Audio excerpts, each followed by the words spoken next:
beasiswa di PMK Migas itu sebenarnya ada beberapa jalur yang bisa dicapai. Ini lukanya luka beneran, luka hati, jatuh. Nah, kapasitas di asrama kita juga bertambah. Alumni-alumni yang sudah berprofesi, ini senior-senior kita dulu, itu sudah ada yang jadi VP. Memang kita ambil itu kan rapot yang terbaik gitu ya. Assalamualaikum warahmatullahi wabarakatuh. Selamat datang dan selamat kembali ke Podcastma, podcast bersama Adkesma. Dan dengan saya Arsyad Askia Utama selaku host. Dan kali ini saya akan membawakan soal PMB ya, penerimaan mahasiswa baru. Dan bersama saya ada orang yang pas banget untuk menemani kita pada malam hari ini, yang bisa menjawab rasa-rasa penasaran dan pertanyaan-pertanyaan teman-teman sekalian yang ingin masuk PMK Migas, dengan Bapak Dr. Insinyur Septa Suryawardana STMT. Dan pada malam ini kita bakalan jawab-jawab pertanyaan dari IG, Pak ya. Nah, jadi teman-teman yang sudah mulai penasaran dan juga pengen nanya, Bang, gimana sih soal ini itu di PMK Migas gitu. Jadi bisa langsung ditanyain. Nah, tapi sebelum saya masuk ke pertanyaan-pertanyaan dari teman-teman, saya pengen nanya dulu sih, Pak. Menurut Bapak, kenapa sih harus PEM? Kenapa PMK Migas? Apa ya keunggulan PMK Migas yang dimiliki kampus ini sehingga lebih dari kampus yang lain begitu, Pak? Oke, makasih. Assalamualaikum warahmatullahi wabarakatuh. Salam Waalaikumsalam sejahtera. Makasih Mas Tama ya, tak panggil Mas Tama ya. Iya, Pak. Oke, acaranya bagus, podcast hari ini. Jadi tadi udah disampaikan Mas Tama, saya di sini mewakili manajemen sebagai wakil direktur 1 bidang akademik, di mana proses dari intake, kemudian proses pembelajaran sampai serapan lulusan ada di tanggung jawab. Jadi kalau hari ini terkait PMB ya, mungkin tadi pertanyaan pertama overview dulu berarti ya.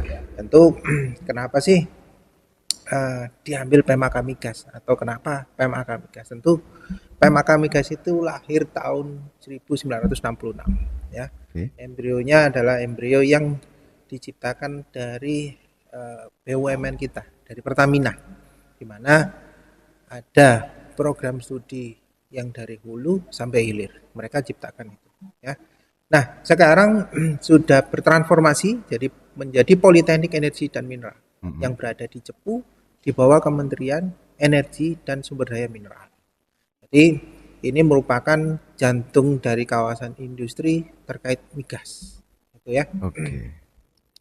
Jadi kalau membedakannya, pertama satu kita boarding school, ya. Jadi mulai awal masuk kuliah sampai Anda lulus boarding.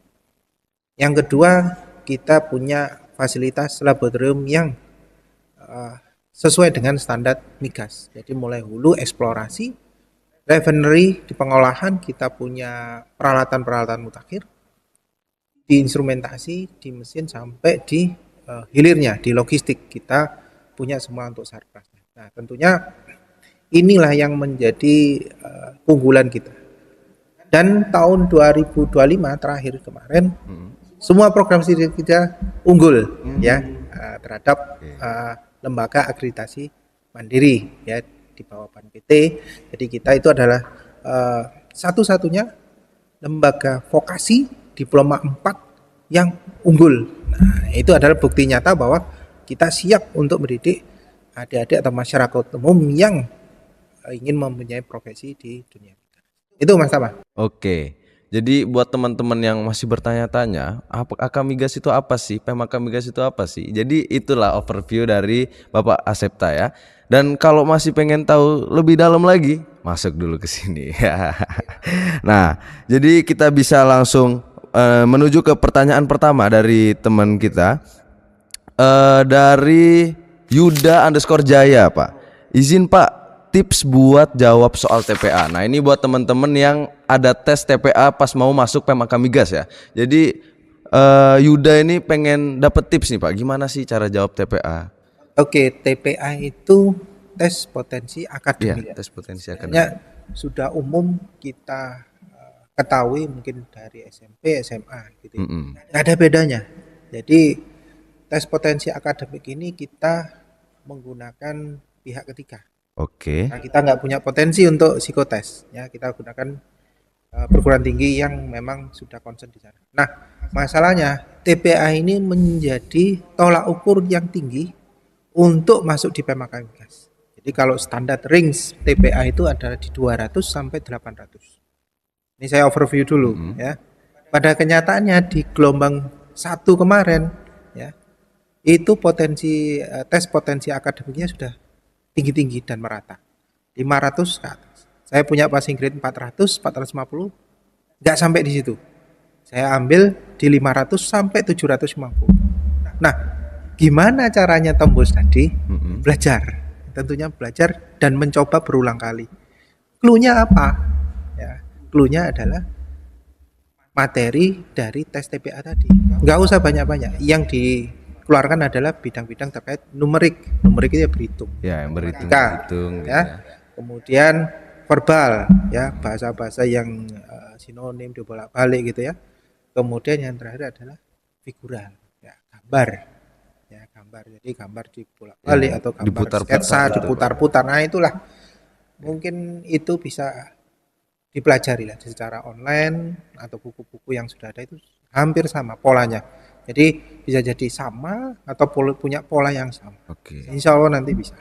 Itu ya. Oke, jadi buat Yuda gitu ya cara jawab soal-soal TPA tadi. Dan buat selanjutnya ada Mas Faik.Kavin ya. Nah, Pak minta tolong dong jelasin buat program scholarship. Nah, ini buat sistem beasiswa itu gimana sih cara dapatnya atau gimana kerjanya itu gimana Pak? Coba. Oke. Beasiswa di PMAK Migas itu sebenarnya ada beberapa jalur yang bisa dicapai. Satu, beasiswa melalui kerjasama. Kerjasama melalui mana? Pemda, industri. Atau bisa cari sendiri ya, beasiswa yang dicari sendiri, dimodalkan sendiri gitu ya. Nah, yang berikutnya adalah beasiswa yang dibiayai oleh kementerian kita. Ya. Nah, untuk beasiswa awal masuk PMP kita belum ada regulasi untuk kesana. Regulasinya beasiswa yang dibayar kementerian, mereka harus berkontribusi dulu. Oh gitu. Ya, berkontribusi. Jadi kalau saya kasih beasiswa punya nilai yang bagus, banyak ya, punya nilai bagus, potensi yang bagus. Kita tidak mau memberikan beasiswa yang istilahnya kita tidak tahu proses. Ada beasiswanya nanti pada saat Anda sudah menjadi mahasiswa, berkontribusi ke institusi, berkontribusi ke prodi Anda, berkontribusi sendiri untuk diri Anda sendiri. Kemudian di passing grade dengan teman-teman yang lain. Bisa ada beasiswa. Bentuk beasiswanya bisa potongan biaya UKT atau beasiswa yang penuh, yang memang cenderung membantu secara perekonomian. Jadi kita survei, kita coba lihat nilainya gitu ya, sehingga itu menjadi evaluasi dari kemahasiswaan untuk mendapatkan beasiswa. Jadi kalau memang mau dapat beasiswa dari PEM itu harus show your effort dulu, harus tunjukkan kemauanmu dulu. Oke. Masuk dulu, coba berprestasi, saya kasih. Oke. Dan itu ada dua jenisnya tadi Pak ya, ada yang potongan dan ada yang full. Oke. Oke, buat Mas Faik itu Mas Faik.Kavin ya begitu ya buat sistem program scholarshipnya. Dan buat selanjutnya ada ya itulah namanya susah ya.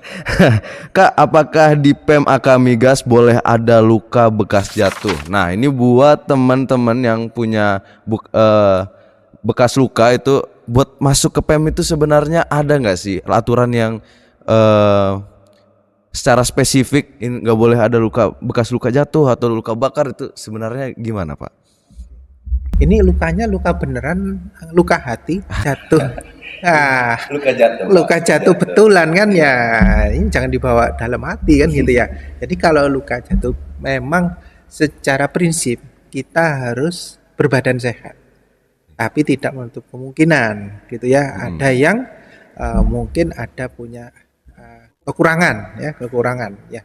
Tapi syarat utama adalah berbadan sehat, tidak cacat fisik, tidak bertato gitu ya, tidak bertindik, dan ya tentunya tidak buta warna. Ya, betul. Tidak buta warnanya itu loh dulu. Nah, karena kita teknik. Ya, kita teknik. Nah, untuk bekas luka kecelakaan kita tidak pungkiri. Ada beberapa kemarin juga tidak bisa mengikuti tes fisik. Ya. Kemudian menunjukkan hasil ronsen, menunjukkan hasil pemeriksaan dokter, ya sudah. Terus lulus Pak, ya kita anggap lulus dulu. Nanti pada saat ada waktu mereka datang ke sini di asrama, masuk asrama, kita coba cross check lagi, bagaimana kondisinya gitu ya. Kami khawatirkan ini mempengaruhi dari proses belajar. Satu. Yang kedua, nanti pada saat bekerja praktek ya, praktek atau praktikum yang harus naik, harus mungkin manjat gitu ya, harus kegiatan yang fisik yang mengurangi gerak. Ya, ini yang salah satunya yang harus diantisipasi. Jadi bukan semata-mata kita nggak boleh ya, mungkin yang disabilitas dan seterusnya, itu memang kondisi orang migas ya seperti itu. Ini vokasi. Kalau di dunia yang tidak vokasi ya mungkin akademisi, bisa jadi tenaga administrasi masih bisa gitu ya. Karena kita vokasional harus hands on, semua insya Allah harus sehat secara fisik. Oke, jadi gitu ya Mas Verdekek. Nah, untuk Mas Verdekekem ini coba aja dulu ya masuk sini dan jangan minder duluan. Yang penting Anda nggak tindik, nggak bertato, dan yang penting nggak buta warna. Karena kita memang anak teknik, emang syaratnya itu nggak boleh buta warna ya. Nah, next kita ke pertanyaan selanjutnya, ada dari Sheila Disma. Pak, jika dari MA IPS memiliki nilai fisika dan kimia selama 2 semester, apakah bisa mendaftar? Nah, jadi dia ini kelas 10 punya nilai fisika dan kimia, tapi di kelas 11 dan 12 dia masuk ke kelas IPS gitu. Gimana kasus ini, Pak? Oke, ini pertanyaan yang sangat berat. Nah, sangat beratnya kenapa? Dari tim seleksi administrasi ini memang mempunyai dasar bahwa yang masuk adalah dari jurusan MIPA atau IPA ya. Jadi adik-adik yang sekarang yang sifatnya dia tercantum di situ sudah ditetapkan sebagai IPS, ya mohon maaf belum bisa. Gitu ya. Tapi ya ini ada tapinya, kalau di situ tidak tercantum ya bahwa dia di kelas IPS atau masuk di MBKM, ya kita kan kurikulumnya MBKM, dan dia punya rapot di semester 1 dan 2, silahkan daftar. Tapi jalurnya jangan jalur rapot. Jalurnya adalah computer based test, CBT. Nah, nanti ujian di situ. Ya kayak dulu saya zamannya IPA, IPC itu ya boleh saya. Dan teman-teman yang nanti ikut SNPB atau UTBK yang di luar, di ikut dikti itu pun IPS juga bisa seharusnya masuk di bidang-bidang yang MIPA, tapi khusus ya, di prodi-prodi. Nah di tempat kita juga gitu, di filter. Kalau mau ya dimasuk di situ. Oke, jadi gitu ya Mbak Sheila. Jadi anak IPS nggak apa-apa kok masuk sini, asalkan tadi labelnya bukan label IPS. Jadi kalau masih belum ada label begitu, boleh silakan daftar di sini. Nah, untuk pertanyaan kelima ini Pak, ada dari Mas Fatir _aja. Nah, persyaratannya apa aja ya Kak kira-kira untuk daftar di AK Migas Cepu? Nah, kira-kira apa aja sih yang harus dipersiapin sama camaba-camaba pada tahun ini buat masuk ke PMAK Migas tuh gimana Pak? Oke Mas Tama, kalau persyaratan ini satu fundamental yang harus dipegang di awal. Pertama komitmen dulu. Nah, komit dulu. Mau masuk PMAK Migas itu komit dulu. Saya ingin masuk PMAK Migas. Punya keinginan untuk di sektor migas. Itu dulu, dalam hati dulu. Yang kedua, baru lihat edaran di mana kan gitu ya. Syaratnya apa kan gitu ya. Nah, dibaca bisa. Kita ada di pmp.akmigas.ac.id ya. Tentunya di situ sudah ada syaratnya IPA tadi ya. Kemudian maksimal umur 21 tahun. Ya nggak boleh ya lah yang tua-tua banget ya, udah kelamaan nanti kasihan yang adik-adiknya. Kemudian punya nilai raport matematika, ya, kemudian apa namanya fisika dan kimia gitu. Untuk jalur raport juga ada, jalur prestasi juga ada, jalur organisasi juga ada, jalur komputer base tes plus juga ada. Kenapa ada plus? Plusnya kalau dia ada ujian komputer base, ya mungkin nilainya ada yang kurang, bisa disupport, punya prestasi yang kecil-kecil boleh, masuk organisasi cuma jadi anggota boleh, bisa nambah. Ya, tapi kalau yang organisasi harapannya yang jadi ketua, sekbid gitu ya. Kalau prestasi yang juara OSN atau Olimpiade Internasional itu punya nilai chance yang bagus. Nah, yang berikutnya tentu punya sehat tes apa kesehatan ya, fisik, ada tes fisik nanti di kampus, sama nanti tentunya eh, apa namanya tadi buta warna. Tidak Nah, buta tidak warna. buta warna. Dan yang paling penting sekarang udah 2 tahun akhir ini kita menetapkan body mass index.